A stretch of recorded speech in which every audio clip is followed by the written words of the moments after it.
একটা পদ থেকে একজন ব্যক্তি যেন পালাতে না পারে। মন্ত্রী পরিষদের কোনো মন্ত্রী পরিষদের কেউ যেন পালাতে না পারে। আপনারা এয়ারপোর্টের দিকে যারা আছেন তারাও এই সময় সমস্ত কিছু বন্ধ করে দেন, নাইলে ওদেরকে যদি আপনারা আটকাই দিতে পারেন তাহলে দেশের যে ঋণ ব্যবস্থা আছে সব কিছু কিন্তু সমাধান হয়ে যাবে ইনশাআল্লাহ। এই জন্য এয়ারপোর্ট কেন্দ্রিক যারা আছে তারা অবশ্যই, তারা কিন্তু এখন কিন্তু পলায়ন করতেছে, অলরেডি অনেকেই দেশ ছাড়ছে, অলরেডি অনেকেই পলায়ন করছে, যাতে তারা কেউ এই মুহূর্তে কেউ যাতে পালাতে না পারে। এখন পালালে তাদেরকে কিন্তু ধরা সম্ভব নয়। যদি পালিয়ে যায় তাহলে এই ঋণের বোঝা তোমাদেরকেই টানতে হবে, বাংলাদেশের জনগণকেই টানতে হবে। এই জন্য আমি বলবো যেন বাংলাদেশের জনগণকে যেন এই ঋণ টানা না লাগে। তাহলে শেখ হাসিনা অলরেডি পদত্যাগ করছে, শামীম ওসমান বলেন, তারপরে যে শহরে দেখলাম ব্যারিস্টার সুমন তার গাড়িতে 20 রাউন্ড গুলি নিয়ে ঘুরতেছে, কাদেরকে হত্যা করার জন্য? ছাত্রদেরকে। আবার হাসতেছে, নির্লজ্জ বেহায়া।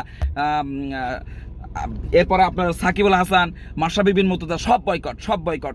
এদের সাথে কোনো লেনদেন নেই, বাঙালির এদের সাথে কোনো সম্পর্ক নেই।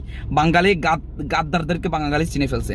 এই সমস্ত গাদ্দারদের আর কোনো জায়গা এই বাংলার জমিনে হবে না ইনশাআল্লাহ। আর ভারতীয় দালাল যারা আছে তাদেরকে অবশ্যই উৎখাত করতে হবে। এই ভারতীয় দালালদেরকে অবশ্যই ধ্বংসের দ্বার প্রান্তে দাঁড়িয়ে দিতে হবে, অন্যথায় এই ভারত আমাদের জন্য অনেক বড় ক্ষতির কারণ হয়ে দাঁড়াবে। ইতিপূর্বে আমাদের দেশের জন্য ভারত অনেক ক্ষতিগ্রস্ত করেছে বাংলাদেশের মানুষকে, বাংলাদেশের মানুষের স্বাধীনতাকে। এজন্য বলবো যে বাংলাদেশের মানুষ এখন যেন একটা ব্যক্তি যেন দেশের বাইরে না যেতে পারে, দেশের বাইরে যেন না যেতে পারে। সমস্ত ফ্লাইট বন্ধ করে দেন, সমস্ত জায়গা যাওয়ার সমস্ত কিছু বন্ধ করে দেন। যদি চলে যায় তাহলে এটা আমাদের ব্যর্থতা, আমাদের মানুষের ব্যর্থতা। এজন্য বলবো প্রিয় ভাইয়েরা, যে কোনো অবস্থাতেই আমরা যেন ভুলে না যাই যে এই দেশের ঋণ আমাদেরকে টানতে হবে। এজন্য তাদেরকে যদি আমরা আটকাতে পারি তাহলে অবশ্যই এই ঋণের বোঝা হয়তো আমাদের মাথা থেকে কিছুটা হলেও কমবে।